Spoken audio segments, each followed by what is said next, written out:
nosotros salimos de inspección de patrullas y el centro de coordinación nuestro se puso en contacto con las... ¿Alguien más ha visto figuras parecidas? Y de inmediato empezó a surgir esa catarata de informaciones. Una de ellas, vamos a recibir otras informaciones muy interesantes, que eran, por ejemplo, algunas, quizá por cronología vital no lleguemos, pero el propio Aedo tenía interés en esa pareja que llamó, esa primera pareja que en una noche de invierno va camino de Vitoria a Bilbao y se encuentra con lo imposible, con lo inconcebible. Si siguieran con vida, qué hermoso sería, ¿no?, saber de ellos. O el otro testigo de la policía, cuya vida se derivó por otras lindes, cómo sería de bonito para este programa localizarlos, saber de más personas que vieron a la misma figura. Así que hoy es muy importante lo que nos llegue, como siempre, pero hoy especialmente importante lo que llegue a través de vías de contacto.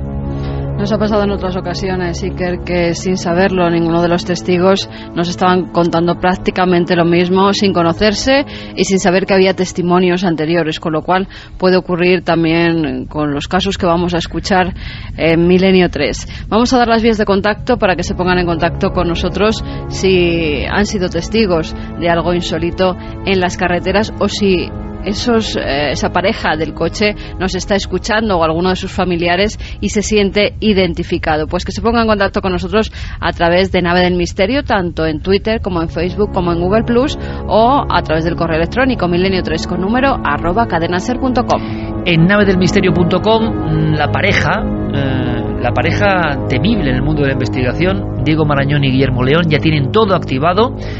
Ya seguro que van dando esa información paralela, esa información cada vez más interesante. Tenéis todos nuestros contenidos audiovisuales, todas las novedades, todos los libros, toda la documentación que muchas veces nos preguntáis, ¿no? Oye, sobre este tema que habéis hecho el dossier, ¿qué libros hay?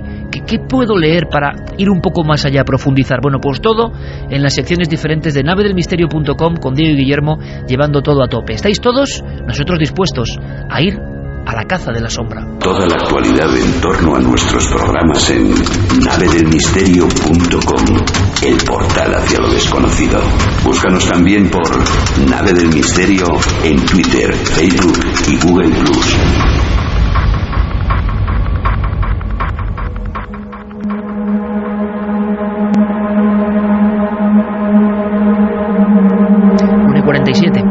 Nuestra nave de radiofónica está ahora planeando sobre esa zona concreta. Yo decía que para mí era muy emocionante y quizá me veis especialmente motivado, y es que es normal, porque yo siendo un crío, siendo un niño, y ya sé que me repito mucho, descubrí el asunto de los ovnis, me volví definitivamente loco, dediqué mi vida a buscar estas cosas con una pasión que sigue siendo latente y viva, y todo fue por una serie de coincidencias. Y claro, cuando Enrique Chazarra, nuestro querido amigo, nos llama diciendo esto de que pensábamos que era leyenda urbana, que se contaba, un túnel y un ser como flotando, es lo que se contaba, y una furgoneta o vehículo de la Ertzaintza con los dos policías asombrados, ¿no?, mirando y contemplando aquello que flota y que se desvanece. Luego el caso era mucho más tremendo, porque no sabíamos que José Miguel Aedo, por ejemplo, al día siguiente con el compañero vuelven y observan solo sus huellas. No había nada más. Aquel ser no había dejado, aquel ser tan grande, tan voluminoso, que tenía los brazos extendidos, una altura de 2,5 metros, que no era una imaginación. Solo un necio, ¿no? Solo un ignorante puede pensar que 4 ojos de la policía están viendo un efecto óptico o algo similar, cuando podían ver hasta el tejido. Y esto es lo importante, amigos. Estamos hablando de figuras que tienen cierta corporeidad, es lo que parece. Todo esto ocurrió en ese mismo marco. Yo no lo supe de niño. Yo tenía 11 años, invierno del 84, y ha coincidido todo esta semana pasada, ¿no? Yo recordaba en mi videoblog, por ejemplo, cómo empecé en estos temas, cómo empecé a buscar estos temas. Fue en Vitoria en aquella época, y a 15 kilómetros de Vitoria, y en aquella época yo no lo sabía, se producía este encuentro. Para mí ha sido, no sé, bonito ver que los medios de comunicación, el diario El Mundo, el diario El Correo, han dedicado páginas enteras al caso de José Miguel Aedo, el jefe de patrullas de la Ertzaintza, y lo han hecho con honestidad, con seriedad, sin esas punzaditas, ese cachondeo de parte del periodismo que a veces parece que es lo que se lleva, ¿no? Ser muy gracioso. Bueno, pues en el caso de José Miguel, parece que José Miguel es persona que no da lugar a mucha gracia, y desde luego a la cara no. Entonces su testimonio tenía ese ingrediente tan duro, tan difícil de creer, que ha sido un aldabonazo para los que no creen en estas cosas y ha sido como un respiro, una energía para los que creemos que esto ocurre. Y yo quería, antes de empezar la investigación de esta noche, saludar por lo menos al protagonista que nos ha hecho este regalo, que nos ha dado este caso 30 años de secreto para nosotros y para vosotros, que es lo importante, y para vivir un poco cómo ha sido la repercusión. Porque ojo Santi, ojo Clara, ojo Javier, ojo Carmen, porque esto es muy interesante. Cómo un caso de este calibre lo vive hoy en el 2014, por ejemplo, una población como Vitoria. Puedes encontrarte sorpresas, ¿no? Por ejemplo, que nadie se lo cree. Estas son las cosas de Iker y nadie se las cree. ¿O ha pasado todo lo contrario? José Miguel Aedo, amigo, buenas noches. Muy buenas noches.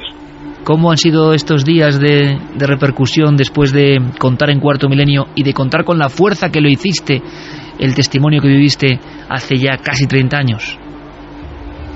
Bueno, pues ha sido una repercusión, bueno, hasta cierto punto positiva, ¿no? Sinceramente no esperaba. Sí esperaba tener contactos con alguien que me llamaría, alguna persona, pues eso, del cuerpo y tal. Me han mandado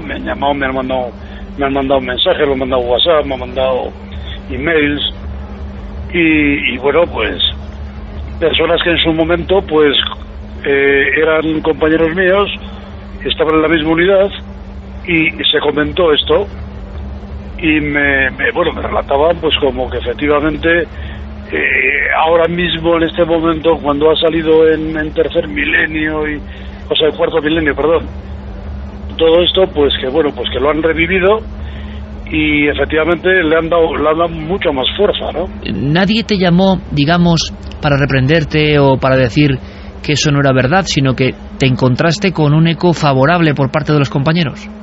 Sí, no, en absoluto, nadie me ha llamado para contradecir, ni muchísimo menos. Los que se han puesto en contacto conmigo, se han puesto en contacto, pues no sé, de una forma positiva, ¿no? Que lo han visto muy bien, que lo han visto fenomenal, que han vuelto a recordar aquellos días que se habló tanto de ello, claro, las fechas donde ocurrió, ¿no?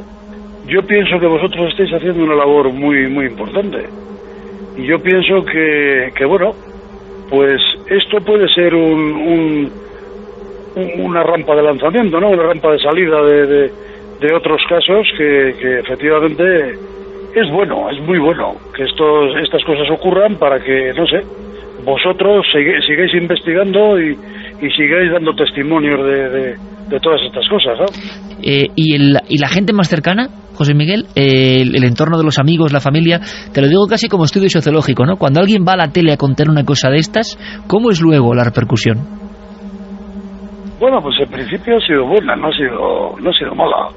Ha sido una repercusión sana, ha sido una repercusión buena. Yo esperaba, pues lo mismo que esperaba comentarios favorables, esperaba pues comentarios desfavorables, ¿no? Gente reacia, gente que pues no lo ha sabido. Yo por lo menos no lo sé, no tengo noticias de que hayan salido en ningún medio. ¿Y te has visto obligado a contar muchas veces tu encuentro en el túnel de Ayurdi en estos días o no? Pues alguna vez sí, alguna vez ya me he visto, sí, alguna vez ya me he visto pues casi obligado, ¿no? Porque pues te están hablando y presionando para que siempre cuentas, ¿no? Siempre cuentas alguna vez más, aunque no soy muy partidario del tema, ¿no? Porque las cosas se hablan y bueno, pues ya ha salido en los medios, pues bueno, ya creo que es suficiente, ¿no? Pues José Miguel, nosotros lo que hacemos es, a partir de esa rampa de lanzamiento, de este caso, de esta verdad que tú contaste, con esa fuerza que eso cala, eso llega hasta el más escéptico y el más recalcitrante. Solo el ignorante puede negar, ¿no?, lo que ocurre. Ahora hay que saber la naturaleza de lo que ocurre, pero hemos recibido bastantes casos muy parecidos en diferentes puntos de España, con gente que además animaba la labor y la valentía, ¿no?, de decir, bueno, ahora sí que podemos contarlo, ahora sí que podemos decirlo incluso en nuestro entorno. Así que lo que yo quiero públicamente desde Milenio 3 en la cadena SER esta noche, una vez más, es darte las gracias por esa honestidad, por esa valentía, por confiar en nosotros para contar este testimonio. Creo que es importante y que seguro que surgen nuevas cosas y ojalá, como decíamos, el reencuentro con otras personas que han vivido o han visto lo mismo nos sirva para llegar a lo que nos importa a todos, ¿no?, que es quién era ese personaje, qué significaba, por qué en aquel momento. José Miguel Aedo, amigo, muchísimas gracias por todo este detalle que has tenido con nosotros. gracias a vosotros y a vuestra labor, que no es poca. Un abrazo muy fuerte, José Miguel. Igualmente.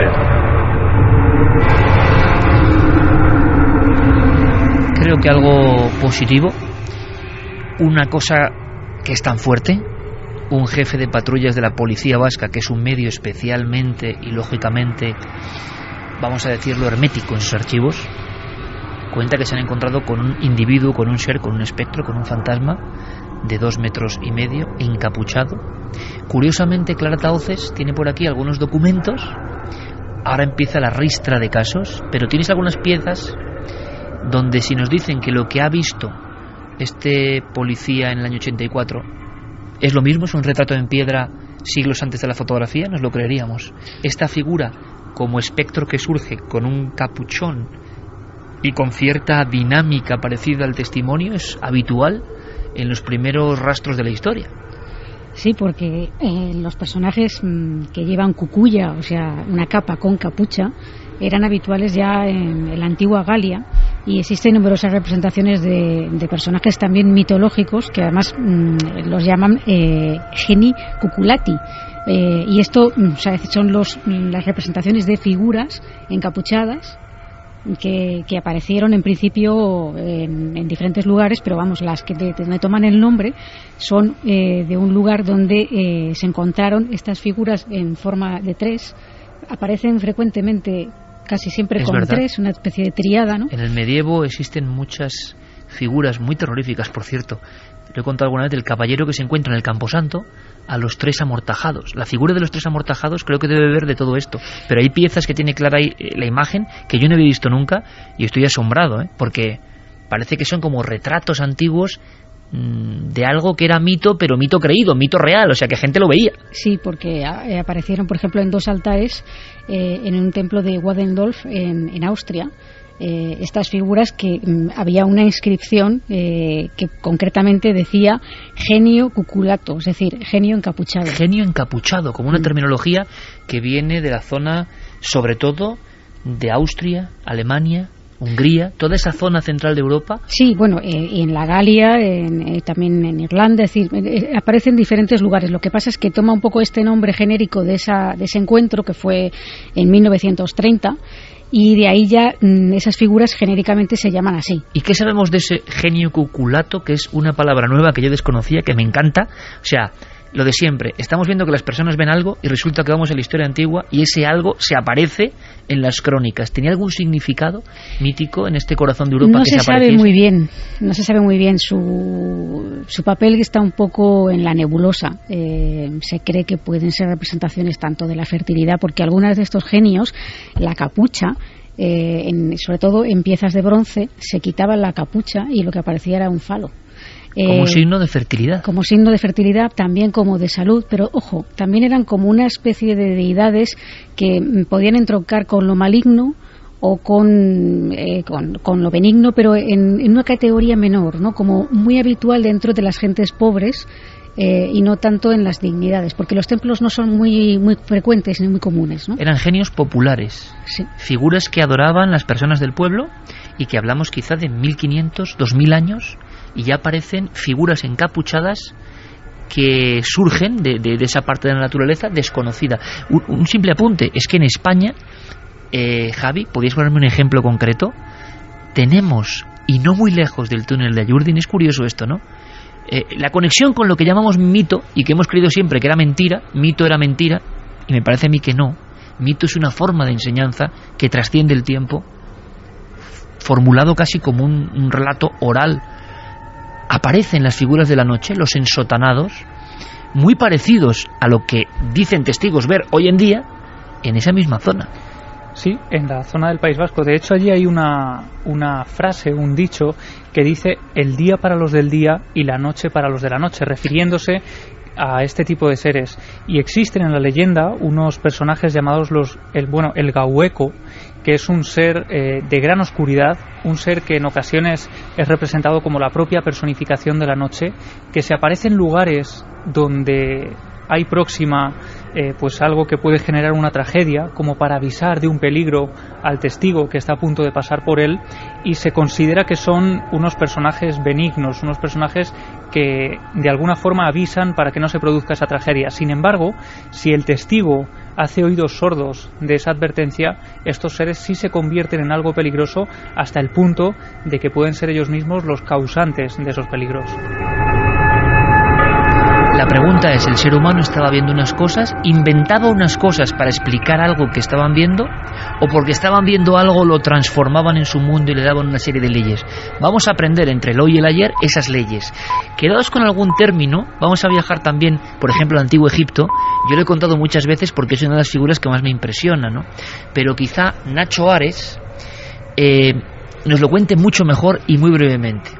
Nacho Ares nos habla de una figura que aparece en muchos templos, que yo desde mi ignorancia, cuando la veía y estudié un poco sobre ella, dije, jolín, qué miedo da esto, porque además está aislada muchas veces.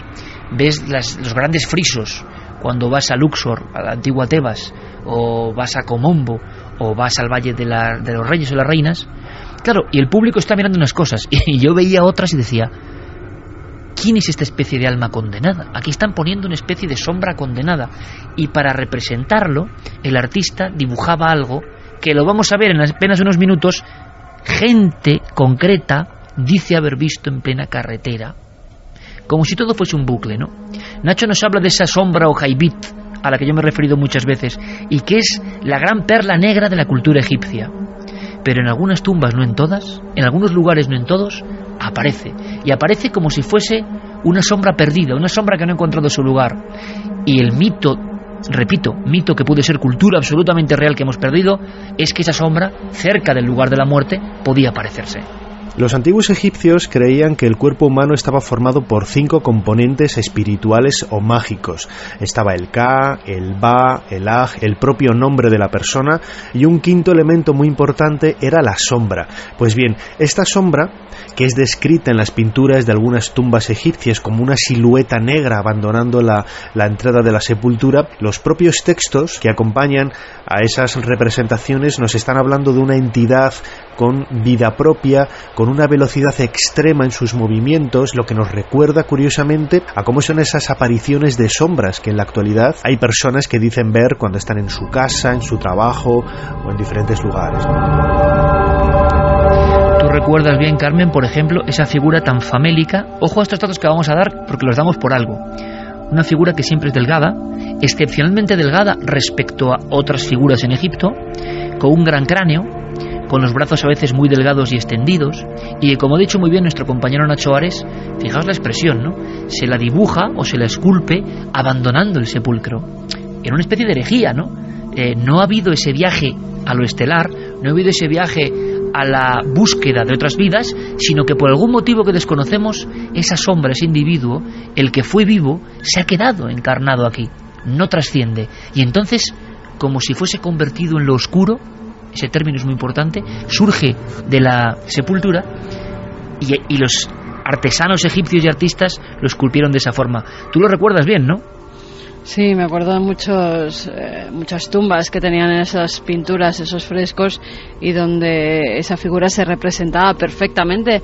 Además es que es muy normal que en Egipto, incluso en los papiros, se dibujara esa figura, porque la muerte, como bien ha dicho Nacho, es que estaba unida a esa sociedad. La muerte y Egipto iban juntas, por eso la preservación de los cuerpos, las momificaciones, todo tenía que ver. Pues el retrato es ese. Quedémonos con ese ejemplo de la sombra que se va del sepulcro y que tiene esa forma como de hombre sin rasgos, hombre que, si fuese un niño, hubiese dibujado sobre un papel rellenando todo de negro. Bueno, pues eso es aparecido, y de eso hemos hablado en algunas ocasiones. Pero hay nuevos casos, esto es lo que nos sorprende. A pesar de los muchos casos que hemos contado, siguen llegando nuevos, con nombres y apellidos, con personas con su profesión. Fijaos hasta qué punto esto suena a veces increíble, que José María Moreno, que circulaba cerca de Orense junto a su hermano, cuando hablábamos en un primer contacto me decía: Iker, mi hermano y yo no hemos probado el alcohol en la vida, no hemos probado una gota de alcohol en la vida. Me parecía curioso, porque era una aclaración de decir, oye, lo que contamos es tan increíble que ni tenemos ninguna enfermedad mental, ni hemos probado el alcohol, ni nada. ¿Y por qué hay que hacer esa aclaración? Porque lo que vieron en mitad de la carretera pareciera el mismo Jaibito, la misma sombra convertida en verdad de los antiguos egipcios, pero en mitad de una carretera. Ya sabemos que es absurdo, ¿no? Pero será mejor, mucho mejor que nos lo cuente él, porque es uno de esos casos que surgen esta semana, que podemos disfrutar, que podemos analizar gracias al impacto de ese testimonio de José Miguel Ado en Cuarto Milenio. Esto ocurría a unos 20 kilómetros en una carretera solitaria cerca de Orense. José María Moreno, buenas noches. Hola, buenas noches. Recuérdanos, estamos ahora mismo en tus manos y en tu experiencia vital. Fue hace ya bastante tiempo, realmente, ¿no? Hace pues más de 20 años. Sí, más de 20 años aproximadamente, sí. Cuéntanos, estamos ahora mismo observando la situación. ¿Estabais en algún punto concreto de la provincia de Orense? ¿Sois dos hermanos? Sí. ¿Más o menos qué hora sería? Serían sobre las 2:30 de la noche y veníamos pues camino a casa, que era una aldea pequeña de Orense. Prácticamente, lo que sí que me recuerdo más o menos es el kilómetro, porque eso sí que lo tomé de referencia. Más o menos era entre 24 y 30 kilómetros antes de llegar a Orense. Recuerdo bastante oscura, en esa época tampoco había tanta luz ni alumbrados por las carreteras.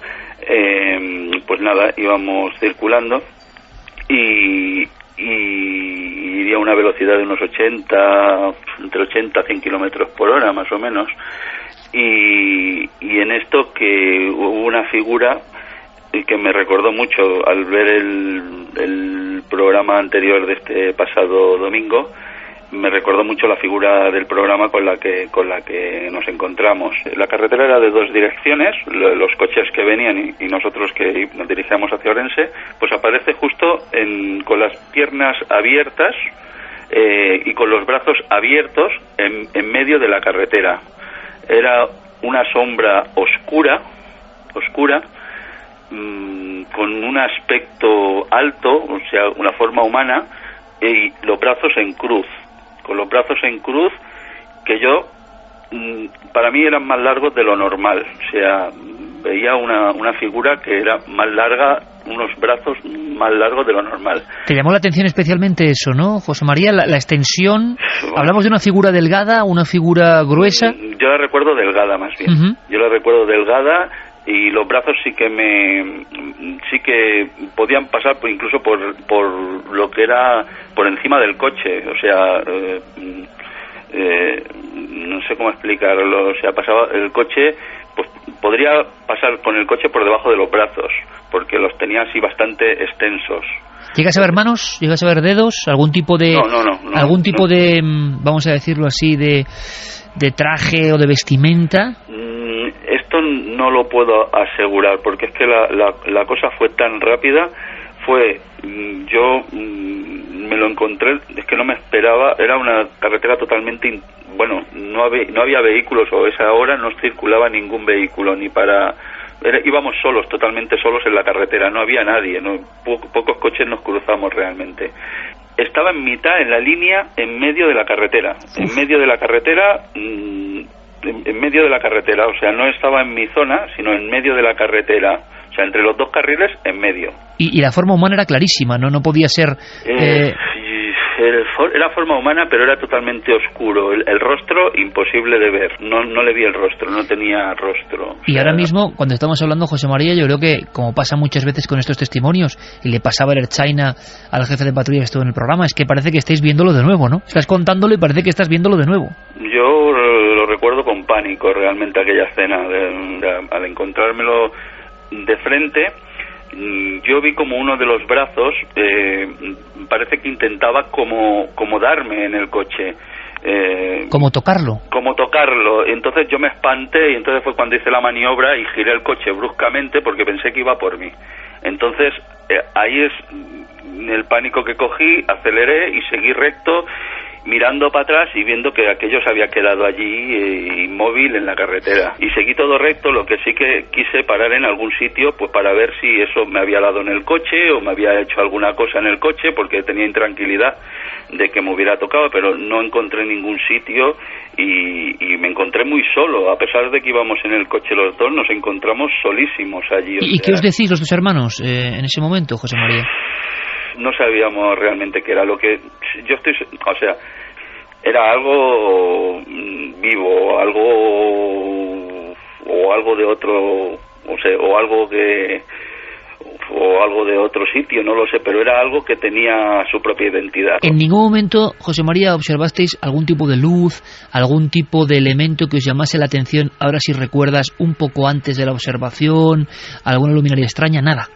Nada. Yo lo que recuerdo es, imagínate, ibas con el coche, las luces, pues lo que alcanzaba la luz, y entonces yo iba pues circulando normal, entre 80 y 90 kilómetros por hora, y de golpe te aparece la figura esta, pues a 100 metros más o menos, a 100 o 200 metros, que yo ni me esperaba que me apareciera eso ahí en medio. Y entonces pues la reacción en ese corto espacio de tiempo, el rostro no lo vi. Lo que pensé, digo, ¿qué hace aquí esto aquí a estas horas de la mañana? Este hombre está aquí loco, si es una persona está loca, ¿qué hace aquí a estas horas? También lo vi, me pareció demasiado alto, también lo vi alto realmente al intentar esquivarlo, pues parece como que se echó así hacia la derecha, hacia mi coche. Yo lo esquivé y seguí corriendo, pero aterrorizado. ¿Llegaste a pensar eso, que había tocado o que habías llegado a percutir con el vehículo en la estructura esa humana? Sí, porque entre estas cosas, claro, pasan muy rápido, pero entre el susto que me llevé, entre que lo esquivé, entre que hizo así con el brazo y entre que lo adelanté, no sabía si me había llegado a alcanzar el coche. De hecho, paré más adelante en Orense, por allí paré más adelante para ver si me había alcanzado en el coche. Paré cuando ya había luz, que era pasado Orense, allí ya llegando prácticamente a mi casa, que era cuando encontré un sitio y me paré y detuve el coche y entonces pude mirar a ver si me había dado aquello y no me había dado, porque tenía dudas de si me había tocado o no me había tocado el vehículo. Pensé, una vez pasado este mal trago, cuando ya estaba un poco más tranquilo, cuando ya había hecho unos cuantos kilómetros, pensé que me podía haber matado, porque con eso, al hacer un giro así de volante y tal, me podía haber matado perfectamente en aquel sitio.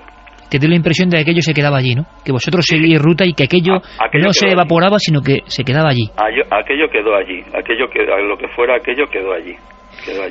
José María Moreno, pues te lo agradecemos muchísimo, porque con estos casos tan importantes, creo yo, vamos construyendo un puzzle para intentar entender. Cuando has contado de esta forma tu experiencia, cuando te estaba escuchando junto con tanta gente en toda España, a mí me estaba viniendo a la mente casos que yo mismo he investigado.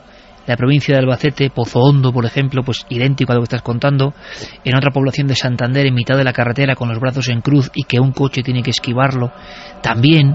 Es decir, parece que son las mismas cosas que se repiten una y otra vez. Y en este caso, además, con dos testigos que ven exactamente lo mismo, la hipótesis de la alucinación, el reflejo, todas esas cosas que se suelen contar, en este caso evidentemente resultan absurdas. Y nos enfrentamos a una serie de apariciones que por algún motivo desde siempre parece que están ahí, quién sabe si por el lugar concreto, y que además actúan de una forma muy similar. La largura de los brazos también la he escuchado en muchos casos, así que te lo agradecemos muchísimo por la valentía y por la exposición tan clara que has hecho, José María. Muchísimas gracias. Muchas gracias a vosotros. Un fuerte abrazo, gracias. Gracias. Toda la actualidad en torno a nuestros programas en navedelmisterio.com, el portal hacia lo desconocido. Búscanos también por Nave del Misterio en Twitter, Facebook y Google+. Carretera, y el impacto de esto fue tan grande que al día siguiente, te hablo de tiempos en los que no había a lo mejor estos métodos de internet ni de nada, compraron la prensa a ver si salía algún accidente o algo relacionado en esa carretera, porque no se podían creer que eso no hubiera dejado ningún tipo de huella, ni de cuerpo, ni de marca en concreto en la carrocería, ¿no? Hay una clave que queda clara. Estos sucesos surgen porque hay algo que no se ha aclarado del todo en ese sitio. ¿Tienen que ver con los hechos luctuosos de ese lugar? Bueno, fíjate, de hecho, en las tradiciones más antiguas lo que se teoriza es que estos seres siempre están ahí. De hecho, son seres oscuros y se amparan en la noche, se esconden en la noche, quizá ante determinados personajes que invaden su terreno, como cuando se construye una carretera justo en medio de un lugar de tránsito de animales, por ejemplo. Pues en ocasiones construimos, según estas teorías, en lugares donde residen este tipo de seres que actualmente estarían ahí, pero no los vemos a no ser que pasemos por ahí con unas luces, por ejemplo. Eso explicaría por qué una frase que me ha marcado del caso de José María es: aquello quedó allí, nosotros nos fuimos y aquello quedó allí. Igual que ocurría, por ejemplo, con el caso de Aedo, ¿no?, que esa figura estuvo prácticamente 30 minutos en ese lugar. Pero lo interesante de todo esto es que a raíz de este programa, de todos estos testimonios que estamos recogiendo, esto nos permite ya elaborar una serie de teorías, por lo menos también marcar unos puntos en común que se repiten en todos los testimonios. Yo he ido anotando, por ejemplo, detalles como ese paso del tiempo, que a pesar de él, esos detalles siguen permanentes en la memoria. La luz, por ejemplo, es algo que les impresiona. La luz parece no iluminar a estos seres. Cuando las luces del coche reflejan en ellos, no hay colores, solo hay oscuridad. El miedo atroz e irracional, es decir, el momento en el que aquello aparece en la carretera, ellos ya saben que no es una persona, les surge un miedo desde el innato. instante número 1, ¿no? Desde el segundo 1, tú ya sabes que eso no es un anciano que se ha extraviado, un campesino que cruza la carretera, un no sé qué. Ya sabes que no. Algo dentro de ti te dice que no. También, por ejemplo, las carreteras se encuentran anormalmente solitarias. Carreteras que en ocasiones son de tránsito. Nosotros comprobamos, por ejemplo, cómo esa carretera y el túnel de Ayurdín era un lugar muy transitado. Sin embargo, en aquella época y en ese momento exacto, ese lugar se convierte prácticamente en un desierto. Y otro de los detalles, fíjate qué curioso, es que la mayoría de los testigos, por no decir todos, o bien durante la aparición de esta figura o bien a posteriori, acaban disminuyendo la velocidad y frenando. ¿Quién sabe si estas viejas tradiciones del gahueco, del ser que aparece para indicar, para pedir cautela, en el fondo son este mismo tipo de seres que avisan y que evitan peligros? Esta misma noche vamos a escuchar a personas que aseguran que esta aparición les salvó de un accidente o en otros casos provocaron un accidente. Yo no sé, Carmen, porque vamos a contactarlo, estamos intentando vía Fermín Agustí. Son gestiones complicadas. A las 2:23 en vivo vamos a hablar con alguien importante para nosotros dentro de los archivos de la Guardia Civil, para, yo creo, hacer otro pequeño hito, ¿no?, que es tener la constancia de que hay cosas. ¿Y cómo se te queda el cuerpo, Carmen? Y te lo pregunto especialmente a ti, porque sabemos de investigaciones, de cosas y lugares donde nosotros teníamos información concreta. Información, por ejemplo, no podemos desvelar mucho más, de una carretera importante y donde de repente las personas ven como unas sombras en el lateral, pero es que no son personas, son sombras que están ahí como mirando, aunque no tienen rostro. ¿Cómo te quedas cuando una revisión de archivos, con esa labor que tanto agradecemos, nos informa sin saber la persona que está buscando lo que nosotros sabemos de ese sitio y coinciden? Denuncias concretas, esto sí me pone a mí los pelos de punta, ¿no? Denuncias en los últimos 10 años y es el mismo sitio. Pues ya ha ocurrido en otras ocasiones. Si en el mapa de España señalamos por provincias las carreteras donde ha habido apariciones, normalmente suelen ser siempre en los mismos sitios y además los testigos no se conocen entre sí, han sido en diferentes años. En el caso que ahora mismo vamos a escuchar de ese guardia civil que ha recogido diversas denuncias, siempre en un mismo sitio de una carretera española cerca de Albacete, pues teníamos ya constancia de que allí había una serie de apariciones, una serie de sombras que parecían estar vagando sin ningún sentido, estar caminando no se sabe a dónde, diferentes por distintos sitios en un mismo lugar, en una misma zona que parece un descampado donde ahora no hay construido nada, pero sí que hay una serie de luces, de focos que te permiten ver a esas sombras que vagan. Vagan además sin saber muy bien qué hacer. Era como si estuvieran yendo despistadas, como si no supieran lo que había pasado. Pero el caso es que cuando la propia Guardia Civil, con denuncias, con testimonios, te cuenta lo que ya sabíamos, y que no ha sido una persona, sino que han sido bastantes denuncias, y que prácticamente describen a las mismas sombras, a los mismos seres, y justamente en el mismo lugar donde además hubo un caso pues de muerte. Bueno, nosotros investigaremos, porque esto lo que hace es prolongar, hacer de trampolín, como decía Aedo, ¿no?, de nuevos casos. Pero es que hay más casos de este tipo, y nuestro amigo Daniel es uno de esos informadores que es un lujo tener para este programa, ¿no? Y nos ha ayudado en muchas ocasiones. Primero porque es un tipo valiente, y es un tipo que digan lo que digan, él cree que tiene una labor que hacer. Y esa labor, aparte de milenario de espíritu, es revisar en archivos, en documentos, jugándose el tipo a veces, hay que decirlo, para constatar informaciones. Informaciones que para vosotros, seguidores del misterio, son importantes.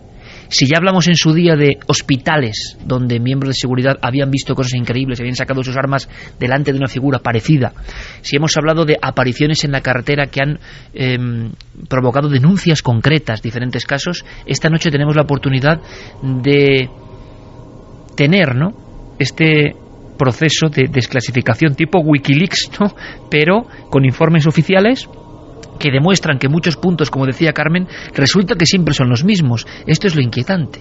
Hay como una capa que se superpone. Resulta que en esa carretera, que tiene 350 kilómetros, las 3 denuncias son del mismo sitio.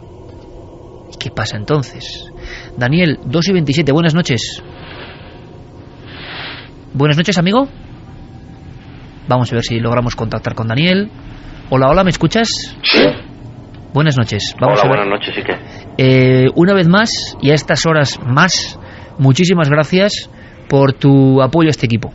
Nada, Ico, ya sabes que estamos dispuestos siempre para lo que te haga falta. Bueno, pues estamos muy sorprendidos por una investigación que estamos llevando entre manos, que no podemos desvelar mucho, pero que habla de un lugar de tragedia, y una información de además muy privada de este equipo, y resulta que tenéis información de denuncias que llegaban de ese mismo lugar en los últimos años. Pero es que hay más casos concretos que me gustaría que nos contaras, de este tipo de visiones, como hemos contado, como contó el jefe de patrullas de la Ertzaintza, o como el caso de José María. Casos concretos que tú has corroborado, que hay información, incluso con el sello de confidencial hoy. Daniel.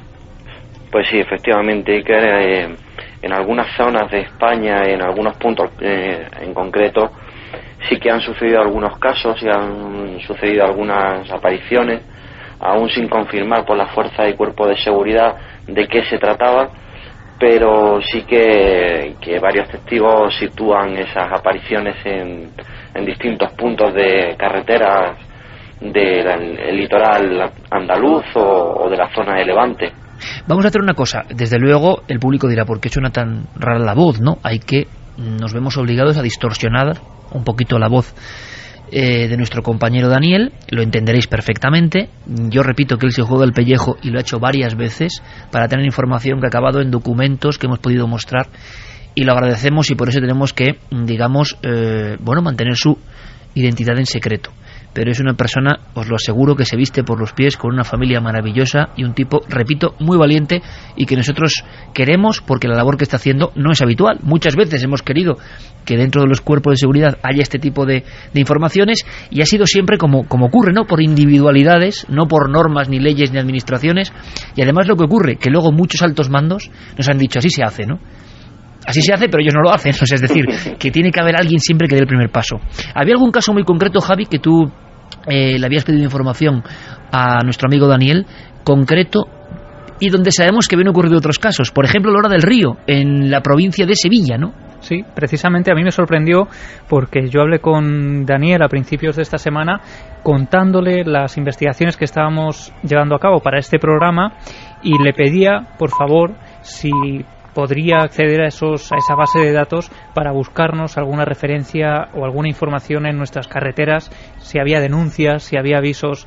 ¿Y cuál fue mi sorpresa cuando él me escribe y me dice que ha encontrado información en la A457 a su paso por Lora del Río, en Sevilla, donde, si recordáis, hace unos meses, prácticamente un año ahora mismo, recogimos varias denuncias de vecinos que se habían topado con un cuerpo partido, realmente. Eso es, con unas piernas que parecían cruzar la carretera rápidamente, y llegamos a entrevistar a unas 6-7 personas. Daniel, ¿qué has encontrado en torno a Lora del Río en concreto? Pues se trata de un hecho, que es como se llaman estas actuaciones de los compañeros que acuden a llamadas de cualquier usuario, cualquier ciudadano que requiera la presencia policial, y la patrulla en servicio que actúe en servicio en esta ocasión deja constancia y graba ese hecho en el sistema de datos nuestro. Entonces hay una grabación de dato confidencial donde el asunto y la catalogación pues deja bien claro lo que hay, que es una vigilancia en una vía de comunicación por el avistamiento de personas o animales sin reconocer en esa vía de comunicación. La catalogación está hecha como avistamiento de un espécimen. Avistamiento de un espécimen. Espécimen, sí. En el sistema nuestro, cuando no hay una catalogación o cuando no hay algo así concreto que es un animal o una persona, viene la opción de espécimen, no porque sea nada, sino porque puede ser algo que has visto de lejos y no sabes lo que es. Es decir, que no se identifica claramente que sea un ser humano o un animal, ¿no? Queda ahí en la incógnita. Quien ha denunciado ese hecho se ha encontrado con algo tan raro, entre comillas, que no queda clara su catalogación. Efectivamente, así es. Luego la descripción del hecho, pues sí que los compañeros pues del puesto de actuación en ese momento sí que describen más ampliamente y dicen que ellos acuden por comprobación y vigilancia por la llamada de varios, que no es de una sola persona, sino ellos dejan constancia que es la llamada de varios usuarios de la vía que certifican ver seres extraños de gran estatura cruzando la vía A457 en su paso por Lora del Río, vestidas con ropa oscura y encapuchados. Encapuchado, ropa oscura. ¿Y esto en qué fecha ocurre, Daniel? Pues no estoy seguro, pero creo que es por el año 2012. 2012. Sí, creo que allá por diciembre de 2012. Ropa oscura, gran tamaño y que cruza la carretera. Sería uno de los casos tipo, pero en este caso con varios testigos. Siguiendo la zona... Sí, Javi. Bueno, es que yo quería preguntarle a Daniel, hay una cosa que me parece sorprendente, este tipo de hechos, aparentemente cuando las fuerzas de seguridad, las pocas veces que han hablado, lo toman como algo a lo que no dan mayor importancia, pero el hecho de que la clasificación de seguridad en este caso sea confidencial, Daniel, ¿qué es lo que nos está indicando? Pues posiblemente que haya sucedido en más ocasiones y los compañeros o digamos el puesto que cubre esa demarcación ya tenga conocimiento de que haya podido ocurrir varias veces. Incluso si se haya podido montar algún tipo de dispositivo de vigilancia en la carretera para localizar ese tipo de avistamiento que personas han podido ver y para poder evitar un accidente, porque eso puede dar esa opción de que una persona se distraiga mirando lo que sea o incluso pueda llegar a dar un volantazo y pueda sufrir un accidente. Como ha ocurrido en los dos casos que hemos contado, donde parece que casi ha habido un accidente a raíz de estas apariciones de espécimen, yo me voy a quedar con el término, en mitad de la carretera, hablando con términos oficiales. Esto en Lora del Río, la provincia de Sevilla, y un caso muy reciente. Por tanto, la realidad, lo que nos interesa de cara al público, y que me parece realmente provechoso, es que hoy, se ha hablado mucho de los expedientes militares, ¿no? Pero hoy hay documentos con el sello de confidencial en las comandancias de la Guardia Civil en España, y gracias a Daniel tenemos este goteo de casos, pero ¿cuántos habrá? Porque varios testigos coinciden en el mismo sitio. Ha ocurrido lo mismo en el mismo sitio. Tenemos otro caso, por ejemplo, arquetípico, también capucha o también traje talar, también miedo en los testigos, en la provincia de Albacete, si no me equivoco, en las proximidades de Caudete. Daniel, ¿puede ser así? Sí, bueno, no estoy seguro si es Caudete, creo que es Chinchilla. Chinchilla. Yo creo que es Chinchilla, sí, en la zona de Chinchilla. También relatan algunos testigos, algunos usuarios de carretera nacional, incluso autovía, de ir circulando por la zona y por esa carretera, y que han visto cruzarse a velocidad de un rayo, también una especie de espécimen, algo que no pueden decir si es persona o animal, porque no lo han visto con claridad, solo que lo hacen con una rapidez, muy difícil de localizar hacia dónde va, y con una rapidez impresionante por delante de los vehículos, y por lo que describen las personas o por lo que dejan entrever cuando lo comentan a las patrullas que le dicen lo que han visto, explican que es como si fuera una persona, pero que anda tanto con los pies como con las manos, o sea, que va con pies y manos andando, pero a una velocidad muy alta. Claro, eso cuando se le dice a una patrulla de la Guardia Civil, pues la Guardia Civil va a hacer la comprobación y va en... No hay huellas, no hay nada, ¿no? Pero que efectivamente cuando van al sitio y lo ven in situ, donde le lleva a la gente, y dicen, ha sido aquí o ha sido allí, no ven nada, pero tampoco tiene por qué dejar ningún tipo de huella, porque es como si se cruza, bueno, por ejemplo, un ciervo, un corzo, cualquier tipo de animal. Daniel, lo que está muy claro es que hay que estar muy seguro para hacer una denuncia, una llamada de auxilio a la Guardia Civil, diciendo que has visto una figura que, pensemos en la descripción, tiene que ir, digamos, un poco arqueada, o que cruza la carretera con manos y pies muy delgada y a grandísima velocidad y con forma como humanoide, ¿no? De los casos que tú has podido ir revisando, y son varios, y que has tenido la oportunidad, ¿no?, digamos, o que ha sido un lujo para nosotros poder recibirlos incluso con la documentación oficial, ¿cuál es a día de hoy, Daniel, el que más te ha impresionado de este tipo? La cuestión es que el de Chinchilla hay mucha gente que lo ha visto. O sea, lo de Chinchilla coincide, yo no lo sabía, pero un compañero que estaba destinado por allí, por la zona, por ahí por el año 2011, que fue cuando me ha dicho que buscara sobre esas fechas, me dice que coincide por una zona cercana a un accidente de tren que hubo en el año 2003, si no me equivoco. Entonces, cuando se juntan tantas casualidades y te dicen que ahí hubo un accidente donde hubo muchos fallecidos y que ven ese tipo de cosas, pues te quedas así un poco impactado, ¿no?, por relacionar una cosa con la otra. Y Daniel, tú incluso me comentabas que esta semana, precisamente haciendo estas gestiones, habías llegado a hablar con algún compañero, o habías recordado el caso de algún compañero que había tenido que acudir a una carretera, a un punto kilométrico, creo que por Caudete, porque habían recibido una llamada, una denuncia de unos testigos, ¿no? Sí, así es. Me comentaba que vio... lo que pasa es que la descripción que él me da, pues tampoco me puede decir exactamente porque no estaba muy seguro, pero sí que las personas estaban seguras de que habían visto, pues, no sé si era como alguien cogido, como dos personas cogidas de la mano y corriendo, pero como alma que le lleva el diablo. Dos figuras cogidas de la mano. A la persona que lo ve le da la sensación de que era algo así. ¿Y denuncia a la Guardia Civil? Sí, según me cuenta este amigo mío, esta familia, que creo que era un matrimonio con sus dos hijos adolescentes en el vehículo, creo que esta familia continúa por la carretera cuando lo ve, y el padre acelera porque se asusta y acelera para evitar seguir viendo esa imagen que le impacta.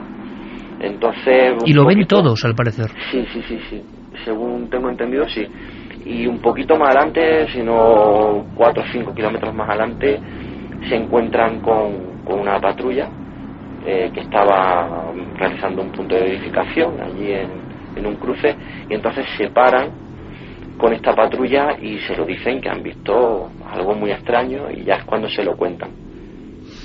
Daniel, amigo, que siga la búsqueda. Gracias por tu ayuda, gracias por revelar expedientes que son muy importantes y que muestran una realidad que todo el mundo, y tú lo sabes bien, incluso dentro del cuerpo, conoce, pero que es tan difícil sacar poco a poco a la luz. Gracias por todo tu trabajo, en nuestro humilde entender heroico, para que sepamos, sobre todo por los testigos, fíjate, que no crean que han visto una ensoñación, que no crean que han tenido un episodio de locura transitoria, que sepan ellos, por encima de nosotros, que sepan ellos que la Guardia Civil, que vigila nuestro territorio, que vigila la noche y las carreteras, sabe muy bien que ha habido personas, imaginaos por favor, con qué susto tienes que ir tú en el cuerpo para dirigirte a unos miembros de la Guardia Civil para que vayan a investigar porque has visto esto que parece imposible.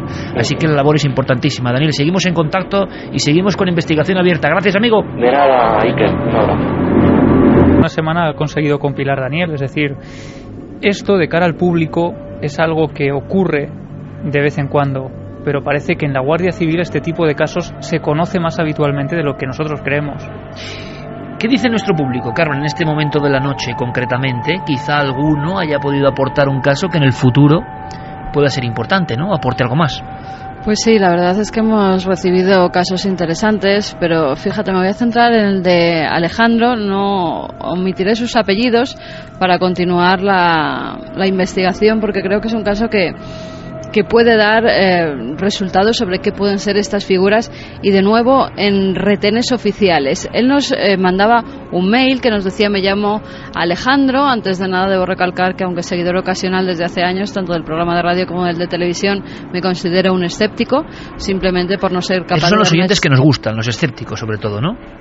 Sí, los escépticos, pero escuchan. Sí, pero escépticos buenos. Eso. No escépticos de estos. Bueno, ¿para qué hablar de ellos? Nos dice que no es capaz de dar una explicación lógica a este y otros hechos que le han ocurrido. Él estaba haciendo el servicio militar en un campamento, nos pone cuál y todos los datos los voy a omitir. Se quedan para el equipo para que no haya interferencias en esa investigación que creo que sería interesante llevar a cabo. Nos dice que es el año 1983, cumplió el servicio militar como instructor de reclutas. Dice que durante un servicio de guardia de retén en el mes de septiembre de dicho año, y encontrándome de servicio en dicha guardia, el vigía de garita de campo de la Jura dio la alarma, no lo olvido, aproximadamente hacia las 3 de la madrugada, de una presencia en el campo. Nos desplazamos 3 soldados en un vehículo Willy hasta dicha garita. Al subir a esta garita me encontré con el vigía, totalmente atemorizado e indicando la presencia de una figura en el centro del campo. Al no poder disponer de foco en dicha garita, nos limitamos a realizar una inspección visual, y allí se veía claramente una figura negra, altísima y de gran corpulencia. En ese momento fui capaz de seguir la norma y dar el alto. Los 3 soldados y el vigilante de garita vimos aquella figura, y solo un soldado, nos dice que omite nombres, aunque los recuerda perfectamente, se atrevió, venciendo ambos el miedo, a abrir la puerta del campo y dirigirnos andando hasta aquella figura. Ahora mismo les puedo jurar que, recordándolo, me tiemblan las manos al escribirles. Llegamos muy cerca, la figura era enorme, como si estuviese cubierta de cabeza a pies de una capa con capucha. Era sólido, puedo afirmarlo. No puedo decir medidas, pero era enorme, corpulento y con los brazos abiertos, como ustedes dicen, en cruz.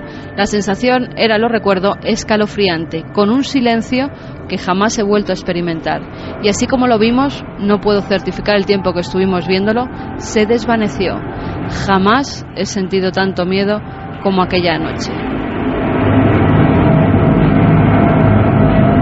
Nos comenta también que al volver al edificio de guardia del retén, el oficial y el suboficial de guardia se negaron en rotundo a que reflejaran en el parte de incidencias lo que habían visto. De hecho, se nos dijo que de comentar este hecho seríamos arrestados severamente.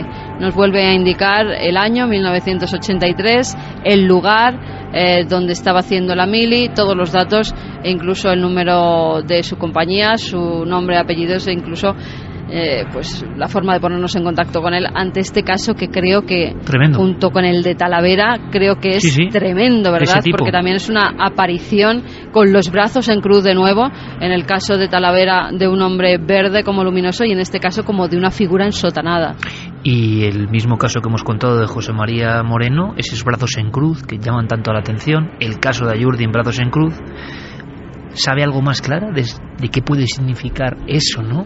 Brazos en cruz, signo de la cruz, en este ámbito.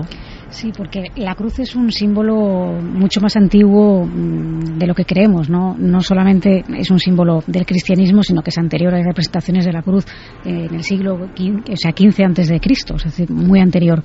Y por su estructura, la simbología que nos ofrece la cruz es la del mediador. Es alguien que intercede entre el cielo y la tierra y que cumple la función de un mensajero. Viendo estas... Más daimónico imposible, claro, ¿no? El que está entre el aquí y el allá. Exacto, estas representaciones casi teatrales, me atrevería a decir, porque estamos hablando de casos que estamos viendo que son más comunes de lo que pensábamos todos, pero no por ello dejan de ser casos de una gran extrañeza, que no tienen aparentemente... Lo decíamos tú y yo antes, ¿verdad? Una especie de escenografía. Ocurre algo por algo. Es absurdo que eso de las manos, eso de los brazos en cruz, eso es para algo.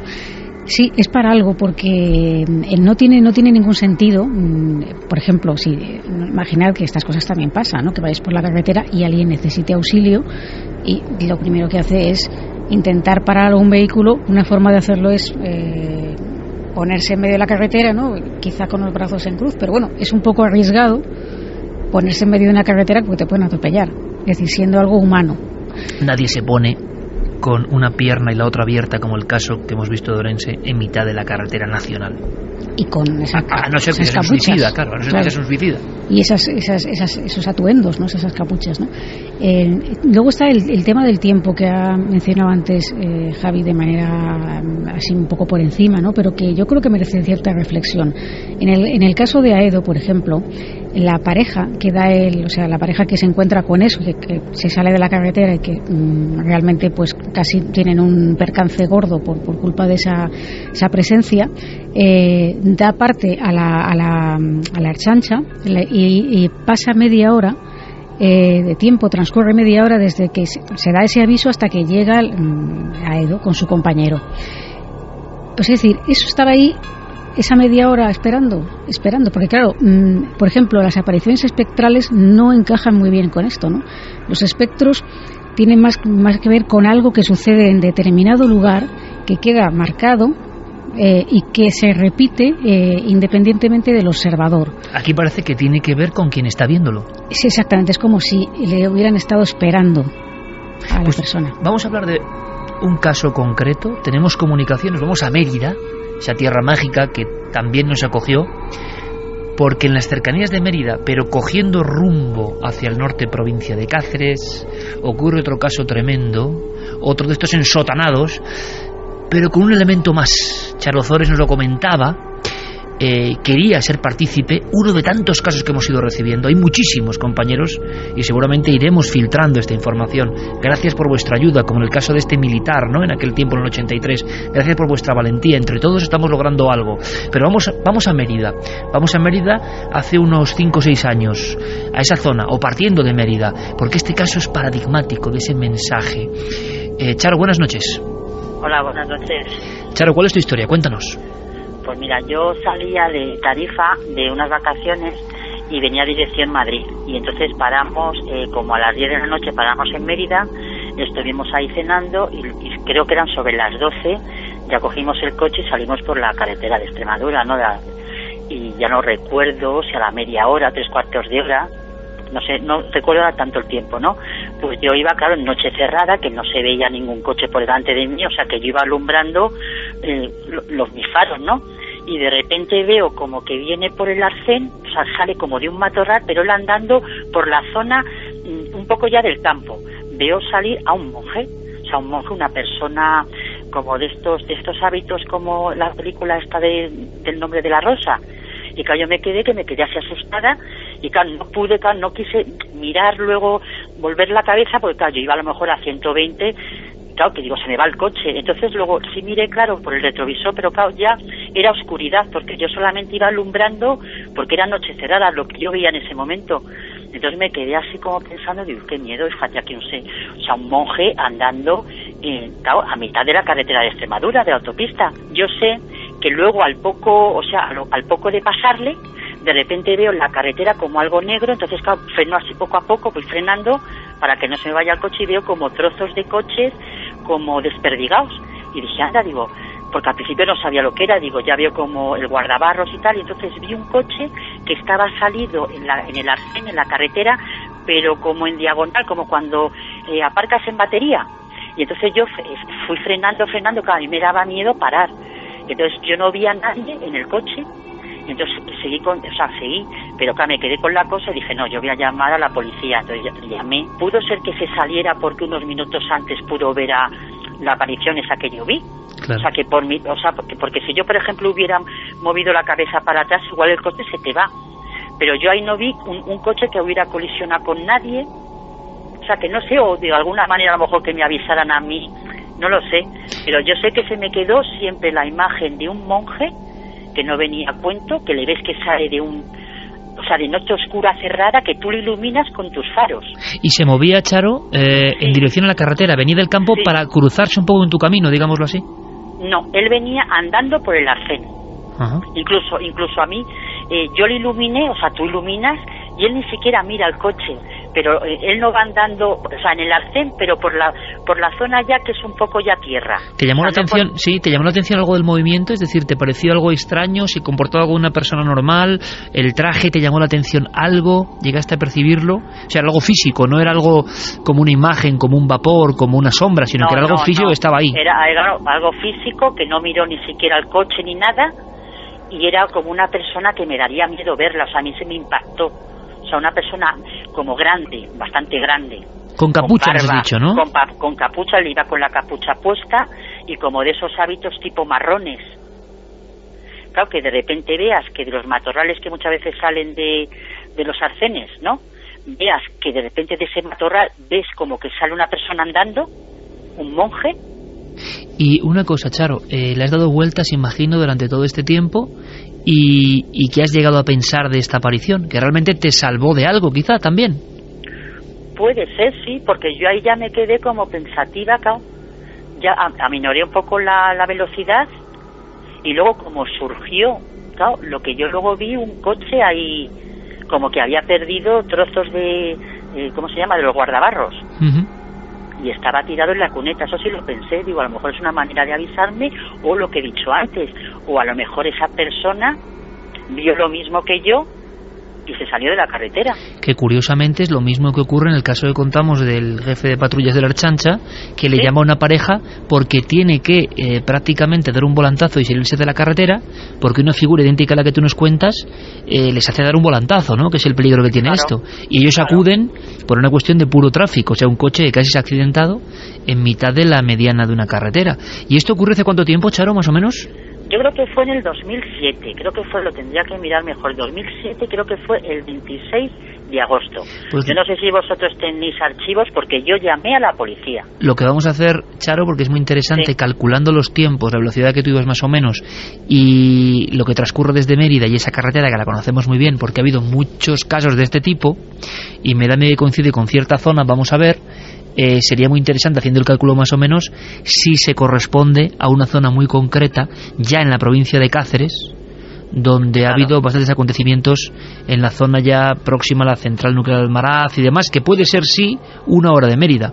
Entonces sería muy interesante, porque es una zona que hemos peinado en muchas ocasiones, donde ha habido apariciones concretas, y estaríamos hablando ya, yo creo que unos 140 kilómetros de Mérida, posiblemente. Sí, podría ser, sí. Bueno, pues seguiremos investigando y te aseguro que te daremos todos los resultados. Vale, muchas gracias. Muchas gracias, Charo, por tu colaboración. Nada. Un abrazo.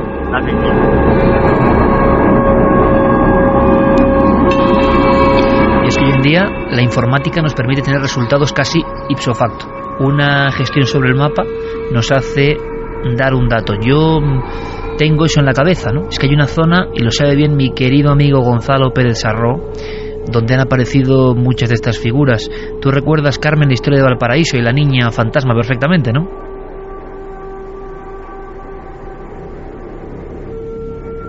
Ha habido ahí una desconexión, hemos perdido la conexión. La niña fantasma aparecía en una carretera que sale de la Nacional 5, y incluso Saucedilla, también cercano, Central Nuclear de Almaraz. Recordabas, te decía Carmen, que había ahí una niña que había provocado un susto de muerte junto al camino a un trabajador de la central nuclear. Además, se apareció en diversas ocasiones. Estuvimos justamente en ese camino. Al parecer, la niña incluso llegó a estar al lado del coche, como nos recordaba el testigo, y a salir corriendo cuando él intentó bajarse del coche y preguntarle si le hacía falta algo, si había tenido algún accidente, que porque estaba allí sola. Lo recuerdo perfectamente, y recuerdo además el temor del testigo cuando hacíamos ese recorrido que la niña había hecho. Incluso él salió detrás de la pequeña, que iba vestida de comunión, como con un traje antiguo, nos decía, y que en un momento dado delante de él desapareció. Pero es que también estaba recordando, y yo creo que lo he contado en el programa, que a mis propios padres, también una especie de monje en la carretera que va de Alicante a Torrevieja. Toda la actualidad en torno a nuestros programas en navedelmisterio.com, el portal hacia lo desconocido. Búscanos también por Nave del Misterio en Twitter, Facebook y Google+.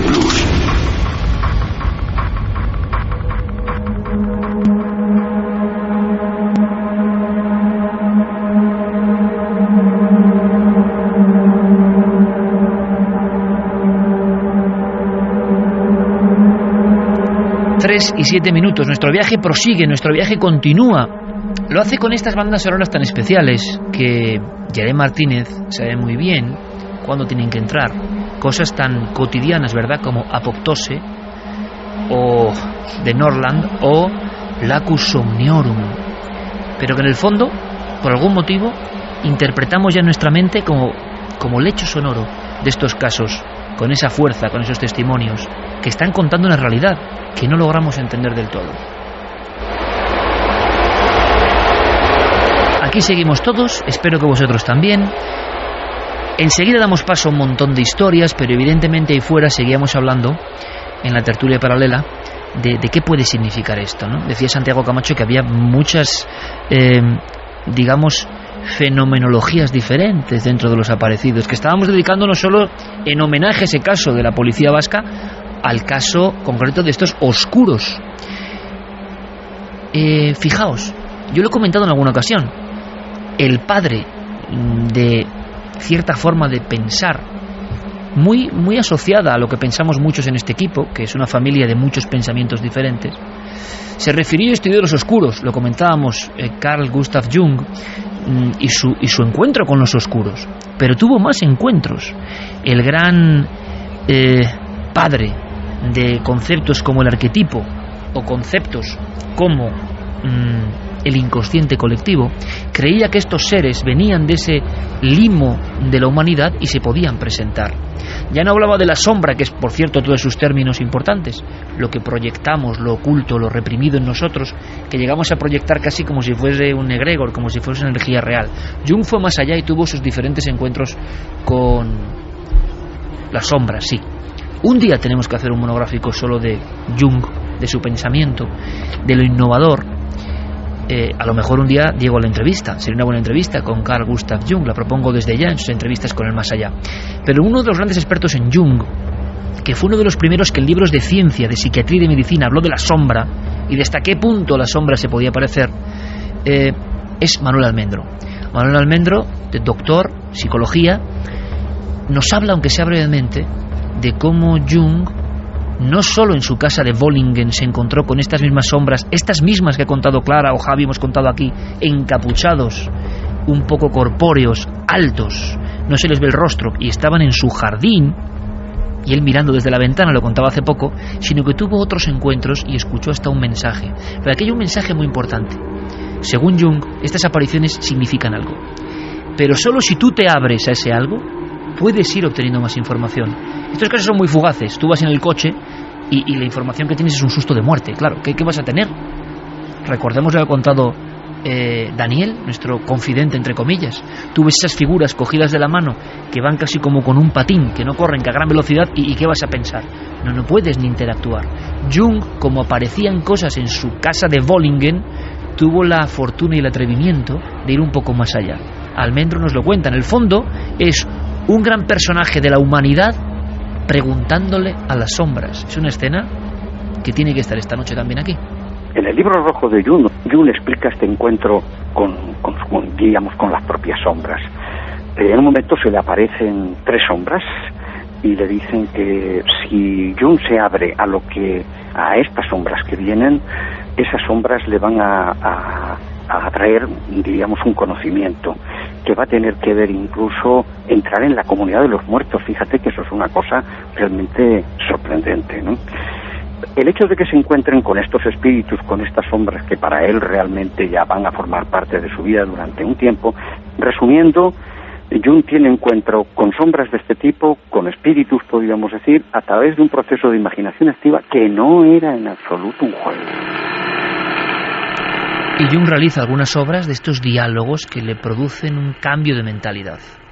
Es decir, estas sombras han interactuado con grandes figuras filosóficas de nuestro tiempo. Son las mismas. Yo os comentaba, antes de hacer esa pausa de los informativos, que uno entra en una dinámica singular, ¿no? Junto a Gonzalo Pérez Sarro, nuestro gran amigo y corresponsal en Extremadura, fuimos entrevistando a las personas que en ese pequeño pueblo, seguramente muy cercano al caso de Charo, a ese monje, hay que imaginarlo, ¿no? Uno va en su vehículo y junto al matorral, al matojo de la vía, sale una figura. Bueno, esto pasó en Saucedilla.